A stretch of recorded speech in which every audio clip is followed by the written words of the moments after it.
Hey, what's up my YouTube enthusiasts? I'm so delighted that you stopped by today. I hope you're doing well. Just sitting here today flossing my teeth. I use these plackers. I don't know if you've seen these, but these are some pretty nifty tools that allow you to floss in a controlled fashion. And it has this pointer on the other opposite end of the flossing string to where you can pick out any stubborn debris that might be between your teeth or actually inside of your tooth. Very nifty tool here, very nifty. Now do me a favor, always floss before you brush. It only makes sense to dislodge those particles in between your teeth before you brush. And it's also, when you floss, you may notice that there's an odor. Maybe it's just me. But sometimes when I floss, I notice a noisome odor, a horrid odor, a smell. It's almost unbearable. And to realize that that's, in my mouth, surely someone I've spoken to today smelled that smell. And that's just particles that you've eaten all day. That's seasonings that have gotten into the between your teeth and kind of marinated there, became funky over time. So you definitely want to get all that stuff loosened and get it out before you brush. So floss first, then brush. Now when you brush, place water on your brush, not on your toothpaste. Your toothpaste works better on your teeth when it's not watered down with water. So go straight from the toothpaste to the tooth on the brush. One other thing, gargle out the particles. Just gargle with water after you floss, or you can use Listerine, but get those particles out of your mouth. That's bacteria, it's nasty. Get it out, and then when you brush, you further loosen up that bacteria. All right, to recap, particles.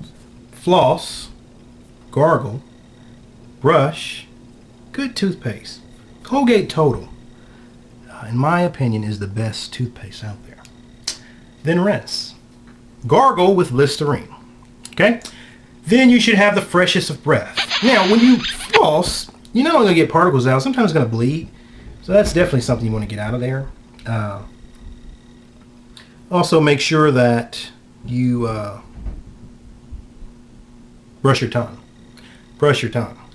The tongue, the back of the throat is where a lot of the halitosis comes from. A lot of the smell, foul smell of the breath comes from the throat. So just make sure you cleanse your tongue, and as the air passes over your tongue, it will be fresh, and you're getting rid of that bacteria in your tongue as well. So you must brush completely. Brush your gums, brush your teeth, brush your tongue. If you do those things and you gargle with Listerine, you should have some good smelling breath.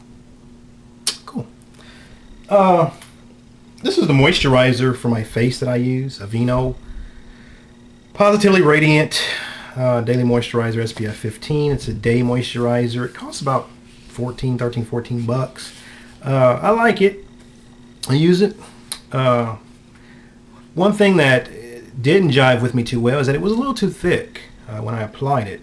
So I started just placing some witch hazel in it. Here's witch hazel. It's my favorite neutralizer. But I place some of that in it, maybe 2 tablespoons or whatever, just a few squirts, and I shake it up. And it makes it looser. I prefer it to be a little loose going on. And if you put too much on, just let it sit there a little bit and dry, and then go back and continue to wipe it in or rub it in. It will disappear. But I usually just take the top off and just dab my face here, here, here, here, here, and a little bit more here. Look at this. Now you may, why am I unscrewing it? Well, it's habit. I don't like to press this nozzle and have that little hard piece come out. On every package such as this with moisturizer, you're going to develop a little hard ball shape, and that's I usually flick it off if I do that, but normally I just unscrew it and dab it on my face and shake it up first, and just rub it in. Just rub it in, rub it in. Good stuff. I use this as aftershave as well. You can use moisturizer as an aftershave. I use After for after shaving my head. I haven't shaved, so I need to shave. This is Sunday, going to work tomorrow. So that's what I do. Oh, and you just kind of rub it in there. I don't put any on my nose because my nose is fairly oily. Don't need any on the nose, but you do need it on the face. You know, even if you have acne and you have problems with acne, you need to continue to moisturize. These products that we use to treat acne, the salicylic acid, the benzoyl peroxide, and things of this nature, these things dry your skin out, and dryness creates pimples. It creates acne. So you need to neutralize that aspect of it. Yes, we want to dry out the pimple, but we don't want to dry out the area around the pimple so that more acne is created. So I usually just place the treatment on the pimple and let that dry, and then I place the moisturizer over that, and usually works well. All right, well, what else? I got a quarter here. Yeah, this is a quarter. Look at your quarters. A lot of people just don't pay much attention to these, but I pay attention to these quarters. Starting to get into coins. I think it's a cool hobby to get into. But any of your silver coins that are dated prior to 1965, you want to keep those. Those consist of 90% silver, and silver's worth money. Silver right now I think is about $10, $11 an ounce, and maybe a little less, but much more than the value of the coin. So anything prior to 1965 in silver coinage, you definitely want to keep and just save, put back for the day when our dollar finally crashes. You may have to revisit the silver.